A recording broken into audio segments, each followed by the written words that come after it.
Wenn es uns in einem Film nach Mittelerde verschlägt, dann ist das für mich zumindest Grund für Interesse, Neugier, auch Vorfreude, aber leider auch gewisse Erwartungshaltung, die damit einhergehen. Natürlich geschürt durch die Trilogie von Peter Jackson zu Der Herr der Ringe, die viele, mich eingeschlossen, als die beste Filmtrilogie aller Zeiten bezeichnen würden, aber dementsprechend schnell kann man auch fallen. Das zeigte zuletzt Die Ringe der Macht auf Amazon Prime Video, wo viele Fans sich vor den Kopf gestoßen fühlten, wir vielleicht hier und da eine interessante Welt erkunden, aber einfach diese Vibes, dieses Gefühl, dieses gewisse, etwas große, epochale, tiefgehende, mit tollen Figuren erzählte, nicht so richtig aufkommen wollte. Und dementsprechend war ich gespannt, als es hieß, Warner Brothers macht wieder einen Herr der Ringe-Film. Die können ja auch gefühlt auf ganz andere Teile von Mittelerde zurückgreifen. Und dann haben viele aber den Trailer gesehen zu Der Herr der Ringe, die Schlacht der Rohirrim. Das ist der Film, um den es jetzt hier geht und der diesen Donnerstag ab dem 12. Dezember in den deutschen Kinos startet, ab 12 Jahren freigegeben und 134 Minuten lang ist. Und dachten nicht wenige, oh, das ist ja ein Anime-Film, das ist ja gar keine Live-Action-Sache. Und Anime und Herr der Ringe, passt das irgendwie zusammen? Ich meine, Zeichentrick, klassisch animiert, vielleicht noch mal ein bisschen was anderes, aber ich war offen und dachte für mich, okay, mal gucken, was hier auf mich hineinprasselt von der Leinwand auf meine Augäpfel und bin grundsätzlich erst einmal offen, auch unterschiedliche Stile miteinander zu verschmelzen, um dann zu gucken, ist da drin eine Geschichte, die mich interessiert, was ich spannend finde, vor allem, weil hier Helm Hammerhand und seine Tochter Hera und die eigentlich im Vordergrund steht und soweit ich weiß, ich hänge in dieser ganzen Lore und Kanon von Herr der Ringe nicht drin, aber Tolkien speziell über Helm Hammerhand, glaube ich, auch Geschichten geschrieben hat und dessen Söhne, aber das hier scheint dann so noch mal so ein bisschen ein eigenes Rausgreifen von Nebenschauplätzen zu sein, die man zu Hauptschauplätzen macht. Denn erzählt wird in Der Herr der Ringe, die Schlacht der Rohirrim, eine Zeit, die ca. 200 Jahre spielt, bevor Bilbo Beutlin der Ringträger werden wird. Und auch damals gab es schon unter den Menschen jede Menge Zwistigkeiten und das verschlägt uns nach Rohan. Und Helm Hammerhand ist dort ein gerechter, aber auch fordernder König, aber nicht jeder seiner Gefolgsleute ist auch wirklich treu. Und so ist es vor allem Freka, ein Fürst der Dunnländer, der versucht, seinen Sohn Wulf mit Helms Tochter Hera zu vermählen. Hera und Wulf kennen sich schon bereits seit der Kindheit, aber inzwischen sind sie erwachsen und zwei sehr unterschiedliche Menschen.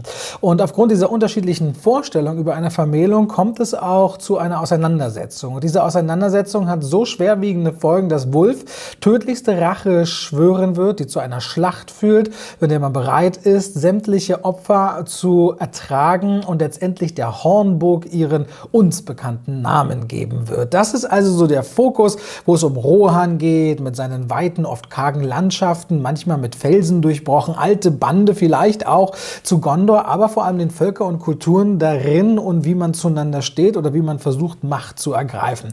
Und da war ich gespannt, weil sehr viel, es hat immer um Hera ging, so in den Pressetexten, die vorher rausgegeben wurden. Und dann stellte ich so fest, die steht ganz schön im Schatten ihres Vaters. Und vor allem merkte ich auch, dass es zwar hier und da heroische Momente, ein tolles Sounddesign, immer wieder mal auch einen interessanten Look gibt, aber dem standen viele schwierige Dinge gegenüber, wo ich dann für mich merkte, boah, der Film fühlt sich lang an. Er fühlt sich vor allem in weiten Teilen so an, als würde Pocahontas / Mulan sich mit Die zwei Türme kombinieren und vor allem dabei so viel fast von einer identischen Handlung, speziell bei Die zwei Türme sich abbilden, dass ich dachte, wo ist denn hier die Kreativität, wo ist denn hier die Originalität, wo ist denn hier, wenn Warner daran arbeitet, die Idee, daraus eine eigene Geschichte, die wir vorher nicht kannten, zu erzählen, anstatt dass so Abläufe und Kämpfe und Schlacht sich sehr ähnlich anfühlen, war da wenig drin, dass ich so für mich dachte, oh, damit habe ich jetzt nicht gerechnet. Und vor allem merkt man hinten raus bei Die Schlacht der Rohirrim auch, als nochmal so Figuren aufgegriffen werden, die uns sehr bekannt sind aus der Welt von Mittelerde, dass man hier eher schon Richtung Franchise greift, um dann weitere Geschichten zu erzählen, statt erst einmal im Kern einen Film abzuliefern, der in sich etwas bietet, wo Fans zumindest quer durch die Bank weg sagen können, das ist genau das, was ich brauchte. Da komme ich genau bei dem an, was für mich Mittelerde oder Peter Jackson meinetwegen den Herr der Ringe-Film ist, denn das schafft Die Schlacht der Rohirrim leider nicht. Und um mal ein paar Beispiele zu nennen, Helm Hammerhand als König ist hier fast schon in manchen Momenten mit seinen Moves auf einer Ebene, wo ich sagen würde, das hat schon eher Superhelden-Charakter und findet sich in diesem Genre wieder. Neben seinem massiv dominanten Auftreten, was schon durchaus imponieren kann, bekommt er so viele heroische Momente, dass darin Hera total untergeht. Die ist im Grunde im Schatten ihres Vaters die eigentliche Hauptfigur, die erzählt wird, aber kann diese Wirkung nicht entfalten. Dazu passieren aber immer wieder auch völlig stupide Dinge. Wenn zum Beispiel ein König und ein Fürst Streitigkeiten haben und man im Grunde sagt, pass auf, wir gehen vor die Palasttür und da kloppen wir uns, dann denkst du so, das ist jetzt irgendwie so betrunkene Stammkneipenqualität und nicht etwas, wie man Machtfragen stellt. Und da war ich so, okay, und wenn darauf basierend wir im Grunde den Grundkonflikt schüren, finde ich das ehrlicherweise eine ziemlich merkwürdige Idee. Es gibt aber auch einen Haufen Situationen, die Schlacht der Rohirrim, wo der König in Gefahr ist und die Gefolgsleute ringsrum stehen und gucken. Und ich denke mir so, na, da hast du dir ja krass gute Leute aufgebaut, die bereit sind, dich so zu beschützen. Das ist ein sehr wehrhafter Mann, wie wir sehen werden in diesem Film,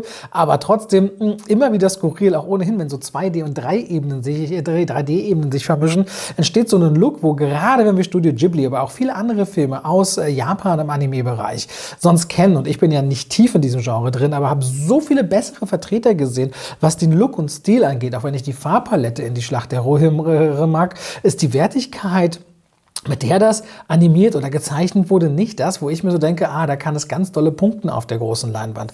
Dann nehmen wir beispielsweise Wolf als großen Gegenspieler. Der ist wahnsinnig eindimensional. Der hat ein Motiv, nämlich Rache. Und das wird uns einmal erzählt, wofür er sich rächen möchte, weil wir auch im Grunde live dabei sind. Aber die eigentliche Verbindung dahinter, was er mit dieser Person durchlebt hat, was die Bedeutung ist, damit wir ein Gefühl kriegen, dass diese Rache auch ein Stück weit dieses Gelüst danach nachvollziehbar ist, bleibt die ganze Zeit so flach, dass du es einfach schlucken musst. Und vor allem, je länger der Film voranschreitet, umso stumpfer wird es, wenn die Idee ist, egal was es kostet, nicht irgendwann zu einer gewissen Vernunfteinkehr zu finden. Und damit hast du einen sehr schwierigen Gegenspieler, was ich auch ziemlich schwach finde. Und vor allem, oder was heißt vor allem, dann gibt es zum Beispiel noch eine Ebene, wo uns die Schildmeiden erklärt werden. So ein alter Bund, von dem vielleicht gar keine mehr existieren. Und das fand ich am interessantesten, weil die waren so ein bisschen mystisch. Und da gibt es vielleicht auch noch einen interessanten Moment, wo ich mir dachte, oh, über die hätte ich gerne mehr gelernt. Das ist eigentlich eine Geschichte, darüber hätte ich vielleicht einen Film gerne geguckt, weil denen scheint etwas so anzuranken, indem sie in der dunkelsten Stunde auftauchten, um zu helfen und zu retten.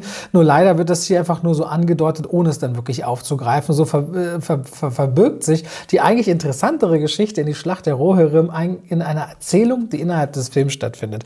Und ihr seht schon, was ich merke. Ich finde, weil alle Charaktere, es gibt zum Beispiel auch so zwei Brüder, die im Grunde nur dadurch unterschieden werden gefühlt, dass der eine eine Waffe hat, der andere ein Instrument, glaube ich. Und es ist so, diese Charakterzeichnung ist, du siehst die Figuren, aber sie bekommen keine Profile. Und bei 2 Stunden 14 hast du eigentlich genug Zeit, um da ein bisschen mehr zu erzählen.